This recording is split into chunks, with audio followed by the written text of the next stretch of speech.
Olá, pessoal! Esse vídeo é referente ao segundo experimento de prática de eletromagnetismo, ministrado pelo professor Gerardo, na qual falaremos sobre o funcionamento do multiplicador de tensão, rigidez elétrica e capacitores. Então vamos lá. Primeiro vamos entender como funciona o multiplicador de tensão, que permite que a tensão contínua de saída seja o múltiplo inteiro do valor de pico de uma tensão de entrada.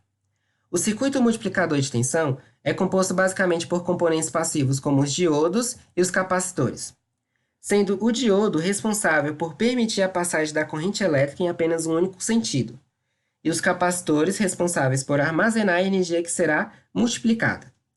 No nosso experimento, foi utilizado o diodo 1N4007 e capacitores cerâmicos de 2kV, 3kV e 4kV, que são capacitores capazes de aguentar a tensão de pico de entrada, que para o circuito deve ser uma tensão AC, ou seja, uma tensão de corrente alternada. Para fornecer uma tensão AC ao circuito multiplicador de tensão, foi utilizado um circuito de uma raquete elétrica. O circuito da raquete elétrica é capaz de transformar uma tensão contínua DC em tensão alternada. A tensão de entrada da raquete é de 3 volts para este experimento, e a tensão final de saída após a multiplicação de tensão será de 3kV, ou seja, de 3.000 volts. Uma observação importante é que à medida que a tensão aumenta, a corrente diminui. O circuito multiplicador de tensão é composto por um circuito retificador de meia onda, que é responsável por transformar a corrente alternada em aproximadamente contínua, já que a onda senoidal, ao passar pelo diodo, permite a passagem apenas do semiciclo positivo. E também é composto por um circuito grampeador, que desloca e aumenta a amplitude da onda de entrada, a cada célula multiplicadora de tensão do circuito. Em seguida, o multiplicador de tensão foi conectado a uma antena feita de fio de cobre e papel alumínio. A distância entre as pontas do fio de cobre deve ser de 1 milímetro, para que após o fornecimento de uma tensão de 3kV, a rigidez elétrica do ar seja rompida, acendendo uma lâmpada de neon a 15 centímetros de distância. Ou seja, a intensidade do campo elétrico aplicado ao nosso dielétrico, que é o ar, será forte o suficiente para tornar o ar, que é um isolante, em um condutor, sendo a rigidez elétrica do ar de aproximadamente 3 vezes 10 elevado a 6 volts por metro.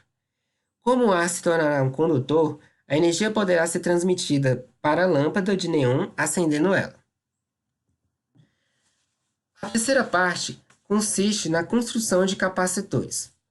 Os capacitores são um conjunto de condutores, um carregado positivamente e o outro carregado negativamente, separados por um isolante, que é o dielétrico, que será polarizado. E esses condutores são separados por uma distância d. Os capacitores possuem diversos formatos, como os capacitores esféricos e os capacitores cilíndricos.